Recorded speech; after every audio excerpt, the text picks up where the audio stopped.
அழைப்பை ஏற்று வந்திருக்கும் பிரஸ் மீடியா யூடியூப் சேனல் அனைவருக்கும் வணக்கம். சிறப்பு விருந்தினர்களாக எங்களை வாழ்த்த வந்திருக்கும் திரைக்கதை கழகம் இயக்குனர் கே பாக்கியராஜ் சார் அவர்களுக்கும், இயக்குனர் ஏ வெங்கடேஷ் சார் அவர்களுக்கும், இயக்குனர் அரவிந்த்ராஜ் சார் அவர்களுக்கும், இயக்குனர் எஸ்.ஆர். பிரபாகரன் சார் அவர்களுக்கும், என்னுடைய மதிப்புமிக்க ஆசான் இயக்குனர் பேரரசு சார் அவர்களுக்கும் எனது நன்றியை தெரிவித்துக் கொள்கிறேன். அதுக்கும் மேலே என்னுடைய டெக்னீஷியன் அனைவருக்கும் என்னுடைய நன்றியை தெரிவிச்சுக்கிறேன். சார் சொன்ன மாதிரி நான் இந்த இஎம்ஐ கான்செப்ட் ஏன் செலக்ட் பண்ணேன்னா, ஒரு 2-3 ஸ்கிரிப்ட் திங்க் பண்ணோம். சரி இது பண்ணலாமான்னு திங்க் பண்ணிட்டு இருக்கும்போது நான் ஒரு இடத்துல உட்காந்துட்டு இருந்தேன். அந்த இடத்துல என் பக்கம் உட்காந்துட்டு ஒரு கால் வந்துட்டே இருந்தது. அவரும் சைலண்டில் போடுறது, அவர் ரியாக்ஷனே வேறு மாதிரி இருந்தது. ஏன் சார் பேசுங்க, ஏன் அந்த மாதிரி ஏன் அட்டன் பண்ணல அப்படின்னு கேட்டால், இல்லை சார் வேணாம் சார் அப்படின்னாரு. அதான் ஏன் அப்படின்னு கேட்டால், அவன் இஎம்ஐ லோன், கார் லோனுக்காரன் அவனுக்கு கால் பண்ணிட்டே இருக்காப்புல. அது அட்டன் பண்ணி சொன்னால் மறுபடியும் கால் பண்ண மாட்டாங்களே, ஏன் நீங்கள் அட்டன் பண்ண மாட்டேறீங்க அப்படின்னு கேட்டேன். சரி, நான் இது எதாச்சியாக நடந்தது. அவங்க அண்ணன் தம்பிங்க 2 பேர், பிரச்சனை 2 பேருக்கும்.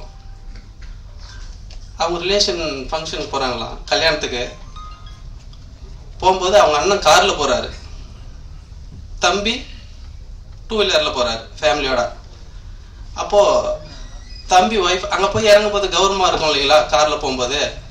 அப்போது தம்பி ஒய்ஃப் கேட்குறாங்க அவங்க ஹஸ்பண்ட்கிட்ட, எனக்கும் இந்த மாதிரி கண்டிப்பாக கார் எடுத்தாகணும், இல்லைன்னா நான் அவங்க கூட எங்கேயும் வரமாட்டேன் அப்படின்னு சொல்லி. சரி இப்போ தான் இஎம்ஐயில் கிடைக்குதே எடுத்துடலாம் அப்படின்னு சொல்லிட்டு அவரும் கார் எடுத்துகிட்ருக்காரு. கார் எடுத்து ஒரு கொஞ்ச நாள் கரெக்டாக இஎம்ஐ போயிட்டுருக்கு. இவரும் முடிஞ்ச வரலையும் கட்டிகிட்ருக்காரு. சார் சொன்ன மாதிரி இப்போ 40,000 வாங்கினா அதுக்குள்ளே தான் நம்ம கட்டி ஆகணும், அதுக்கு மேலே போனால் கஷ்டம், சமாளிக்க முடியாது. இவரும் முடிஞ்ச வரலையும் சமாளித்து பார்த்துருக்காரு, அதுக்கப்புறம் முடியல. அதுக்கப்புறம் 3 மாதம் கழித்து தான் இந்த கால் டார்ச்சர் ஆரம்பிச்சிருக்கு. அது அப்போ தான் சொன்னார் அவர் எனக்கு, இந்த மாதிரி கார் எடுத்துட்டேன் சார், என்னால் இப்போ இஎம்ஐ கட்ட முடியல, அவங்க டார்ச்சரும் என்னால் தாங்க முடியல, அதனால தான் ஃபோன் எடுக்கிறதுக்கே எனக்கு பயமாக இருக்குது அப்படின்னாரு. இதுக்கு சூரிட்டி போட்டோம் அவனுடைய ஃப்ரெண்டு. இவர் ஃபோன் எடுக்கலன்னா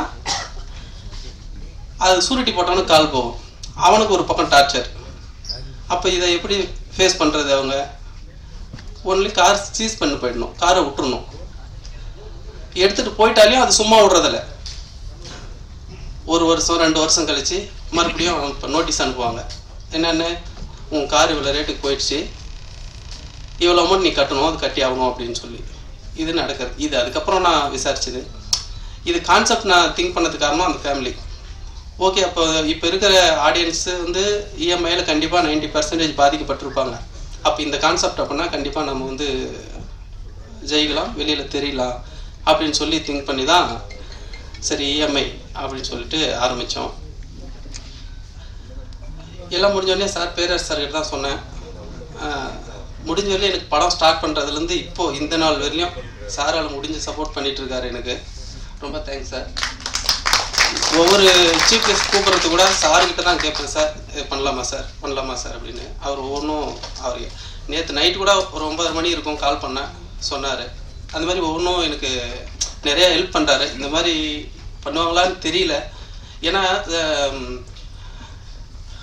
சார் பண்ணிகிட்ருக்காரு, அதனால் அவருக்கு எனக்கு ரொம்ப நன்றி. என்னுடைய ப்ரொடியூசர், என்னுடைய கிளாஸ்மேட், +2ல் +1ல் ஒன்றா படித்தோம், +2 இல்லை முடிச்சுட்டு பல வருஷம் ஆயிடுச்சு. எப்போயாவது ஒரு முறை பேசிக்குவோம். அவர் வந்து பஞ்சாயத்து தலைவர் ஆகிட்டார். அதுக்கு வாட்ஸ்அப்பில் மெசேஜ் பண்ணுவோம், எப்போயாவது ஒரு டைம் தான், அடிக்கடி பேசுகிறதில்ல.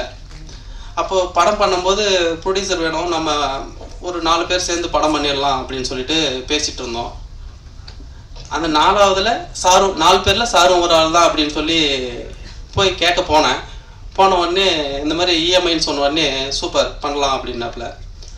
இந்த மாதிரி 4 பேர் இல்லை 5 பேர் சேர்ந்து பண்ணலாம்ப்பா அப்படின்னு சொல்லி சொன்னேன். எவ்வளோ போட வேண்டியது வரும்னாரு. இந்த மாதிரி வர்றதில் ஷேர் பண்ணிக்க வேண்டியதா அப்படின்னா, அதெல்லாம் வேணாம், எதுக்கு 4 பேர் போட்டாங்கன்னா அவங்களுக்கு நீ ஒரு பதில் சொல்லணும், ஒரு 5 லட்சம் கொடுத்தா கூட அவங்களுக்கு நீ பதில் சொல்லணும், நீ அப்படிலாம் பண்ணாத, நானே பண்ணுறேன், நீ பண்ணு அப்படின்னு சொல்லி எனக்கு தைரியம் சொன்னார். ஃப்ரெண்ட்ஷிப்பில் நமக்கு எல்லாருக்கும் ஃப்ரெண்ட் இருக்கும் கண்டிப்பாக, ஆனால் அந்த ஃப்ரெண்ட்ஷிப் வந்து எப்போ உதவுதுன்றது யாருக்கும் தெரியாது. அந்த மாதிரி எனக்கு கரெக்டான டைமில் கை கொடுத்தாரு. நான் நடிக்கிறதா இல்லை, சார் சொன்ன மாதிரி நாங்கள் வந்து ஹீரோ தான் பார்த்துட்டு இருந்தோம். பட்ஜெட் அதிகமாக போயிட்டு இருந்தது, எங்கள் பட்ஜெட்டே கம்மி தான், ஆனால் அந்த படத்தோட பட்ஜெட்டே ஹீரோ கேட்டதுனால எங்களால் முடியல. சரி நம்ம சின்ன பட்ஜெட்டில் பண்ணுறோம், கரெக்டாக பண்ணணும், எல்லாம் அவ்வளோ கொடுத்துட்டா திருப்பி கடன் வாங்கி பண்ண முடியாது, மாட்டி போயின்னா இன்றைக்கி இருக்கிற சினிமா அந்த மாதிரி இருக்குது அப்படின்னு சொல்லிட்டு பேசும்போது சார் தான் சொன்னார், பேரர் சார், சார் அப்படி பண்ணும்போது நீயே ட்ரை பண்ண வேண்டியதானே அப்படின்னு. நம்ம ப்ரொடியூசரும் என்னது நண்பன் அவரும் அதே தான் சொன்னார், நீயே பண்ணுப்பா ஏன்ப்பா அப்படின்னு. இல்லைப்பா அது சரி வராது பார்க்கலாம் அப்படிங்கும்போது, இல்லை இல்லை நீ எதுவும் ஃபீல் பண்ண, தைரியமாக நீ பண்ணு அப்படின்னு சொல்லி சப்போர்ட் பண்ணார். அதுக்கப்புறம் தான் சரி ஓகே நம்மளே பண்ணிடலாம் அப்படின்னு சொல்லிட்டு பண்ணது தான் பண்ணேன். இது எதர்ச்சியாக நடந்தது தான், நான் நடிக்கணும்னு சொல்லி இது பண்ணல. அது மாதிரி ஒவ்வொரு விஷயமும் இதுவரையிலையும் செலவாயிருக்கிறது ₹1 கூட என்கிட்ட இதுவரையிலையும் கணக்கு கேட்கல என்னுடைய நண்பன். அதே மாதிரி அவருக்கு கரெக்டாக உண்மையாக நானும் நடந்துட்டுருக்கேன். இதுவரையிலையும் எனக்கு லைஃப் கொடுக்குறாரு.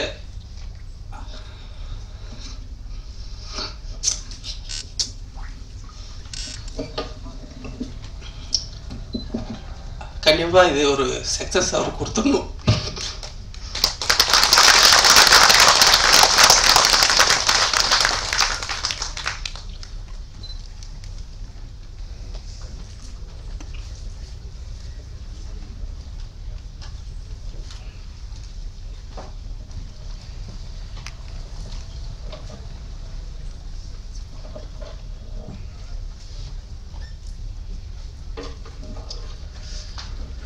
ஒவ்வொரு விஷயமும் இதுவரையிலும் பார்த்து தான் செஞ்சுட்டு வரோம், ஒவ்வொரு செலவும். ஏன்னா அவருக்கு ரொம்ப இழுத்து விட்டுறக்கூடாதுன்னு சொல்லி. கண்டிப்பாக அந்த படத்தில் நார்மலாக பேங்க்கை பற்றி சொல்லியிருப்பாங்க, நாங்கள் வந்து காரு பைக்கு ஃபோன் வாங்குறத பற்றி தான் சொல்லியிருப்போம். ஜென்ரல் எல்லாருமே இப்போ ஒரு ஃபோன் 20,000 வாங்குறோம்னா கூட அது கண்டிப்பாக இஎம்ஐயில் தான் வாங்குவோம். ஏன் நானே என் ஃபோன் ஃபால்ட் ஆகிடுச்சு ஒரு 15 நாளைக்கு முன்னாடி, போயிட்டு ஒரு ஃபோன் எடுக்கலான்னு போனேன். ஃபோன் ரேட் சொன்னேன், சார் இஎம்ஐயில் எடுத்துக்கோங்க, உங்களுக்கு டாக்குமெண்ட் சார்ஜ் மட்டும் தான் வரும், நீங்கள் நான் எடுத்துகிட்டு போனேன், ஒரு 20,000 எடுத்துகிட்டு போனேன். ஆனால் அவங்க கட்ட விடல, என்னை வந்து நீங்கள் எந்த அமௌண்ட்டும் கட்ட வேணாம், டாக்குமெண்ட் சார்ஜ் மட்டும் 1800 கட்டுங்க, ஃபோன் எடுத்துகிட்டு போங்க அப்படின்னா. சரி அப்போ நமக்கு அந்த பணம் தான் பெருசு, விட்றா மாதம் கட்டிக்கலாம், இது என்னடான்ட்டு நமக்கு அப்போதைக்கு பணம் வேணும், அப்புறம் பார்த்துக்கலான்னு சொல்லிட்டு வாங்கிட்டு வந்துட்டேன். இதுவும் நடந்தது தான் 15 நாளைக்கு முன்னாடி. இந்த மாதிரி கண்டிப்பாக பெரும்பாலும் அனுபவிச்சிருப்பாங்க. அதே மாதிரி ஒரு டியூ கட்டலனாலையும் அவங்க கால் பண்ணி இன்றைக்கி டியூ டேட்டு, இல்லைன்னா இன்றைக்கி கட்டி ஆகணும், இந்த மாதம் கட்டலாம், வீட்டான அனுபவிக்காதவங்க யாரும் இருக்க மாட்டாங்க. கண்டிப்பாக ஒரு நாள் ஒரு ஃபோன் காலாவது கண்டிப்பாக வந்திருக்கும். ஒரு அந்த மாதிரி தான் நாங்கள் கரெக்டாக அதை பேஸ் பண்ணி தான் பண்ணியிருக்கோம். கண்டிப்பாக அது எல்லாருக்கும் பிடிக்கும். நாங்கள் இஎம்ஐ எடுக்காதீங்கன்றதெல்லாம் நாங்கள் சொல்ல வரல, எடுத்துகிட்டு அவன் எப்படி அதை அனுபவிக்கிறான்றதான் சொல்ல வரோம். அதே மாதிரி நம்ம இப்போது இன்னுயிர் காப்போம்னு ஒரு திட்டம் இருக்குது.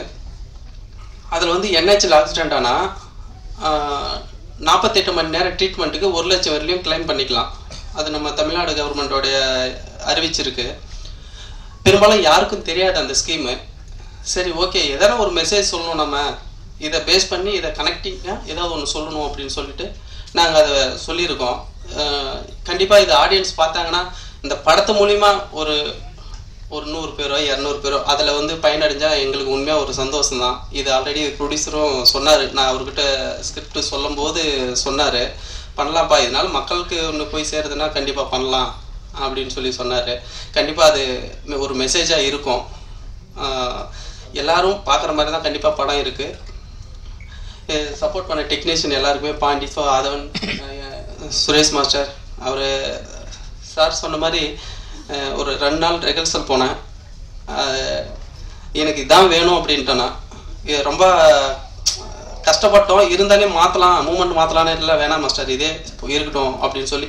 ஏன்னா ஒவ்வொன்றும் பார்த்து பார்த்து தான் செஞ்சுருக்கோம். கண்டிப்பாக சப்போர்ட் பண்ணுங்கள். ட்ரைலர்லேயே தெரிஞ்சிருக்கோம். கண்டிப்பாக ரிலீஸ்க்கு முன்னாடி ப்ரெஸ் அரேஞ்ச் பண்ணுறோம், பாருங்கள். கண்டிப்பாக உங்களுக்கு பிடிக்கும், சப்போர்ட் பண்ணுங்கள். அதே மாதிரி ஒரு சில பேர் நடிச்சிருக்காங்க, அவங்களுக்கு சால்வை போட்டு மாதிரி செஞ்சிடலாம் அப்படின்னு சொல்லிட்டு.